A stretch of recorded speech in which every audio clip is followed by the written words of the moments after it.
A senior Vatican official says that he and many of his colleagues at the Secretariat of State have yet to be convinced that speaking out on the situation in Hong Kong would make any difference whatsoever. EWTN Newsroom correspondent Colm Flynn joins us now. Colm, great to see you. So can you tell us more about the situation? Good evening, Tracy. Yes, I can. Well, Archbishop Paul Gallagher, who is the Secretariat of State at the Vatican, essentially the foreign minister of the Vatican, he said in an interview this morning that he and many of his colleagues have yet to be convinced that speaking publicly about the situation in Hong Kong, quote, would make any difference whatsoever.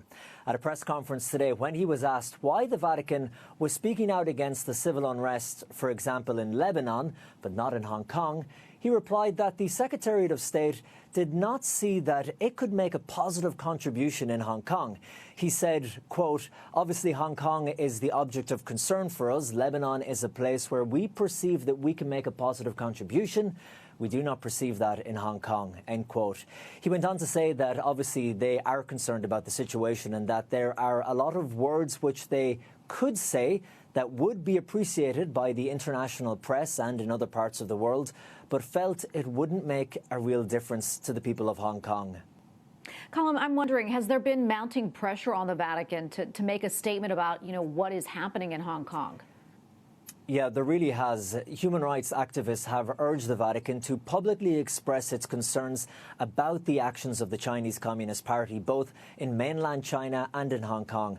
For example, Benedict Rogers, the founder of Hong Kong Watch, told EWTN's Catholic news agency that it would make a big difference if the Pope were to pray publicly for the Uyghurs, Christians in China and the people of Hong Kong.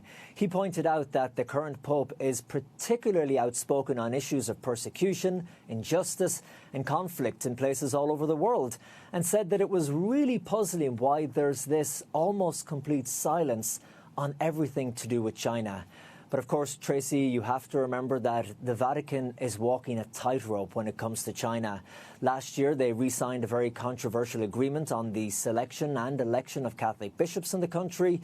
And we reported here on News Nightly of the news that China had been hacking Vatican computers and gathering information.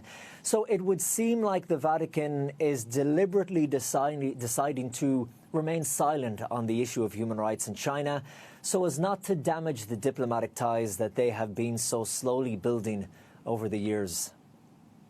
Well, Colm, before I let you go, the U.S. Secretary of State, as you probably know, is due to visit the Vatican next week. Do we know if China will be up for discussion? That's right, Tracy. The U.S. Secretary of State, Antony Blinken, is scheduled to visit Vatican City on Monday. Now, the last time a U.S. Secretary of State visited the Vatican, it was Mike Pompeo under the Trump administration. And Mr. Pompeo had said that the Vatican had a moral duty to focus the world's attention on human rights violations, especially in regimes like China's. The new Secretary of State has too voiced his concerns over China when he spoke about the, quote, crimes against humanity that are happening there, as well as persecution of all different religious minorities. Now, the U.S. State Department has said that religious freedom and the climate crisis will be central topics in the meetings that will take place in the Vatican next week. Tracy? Colm, thank you so much. Appreciate the report. Colm Flynn, EWTN Newsroom correspondent. Thank you again. Thank you, Tracy.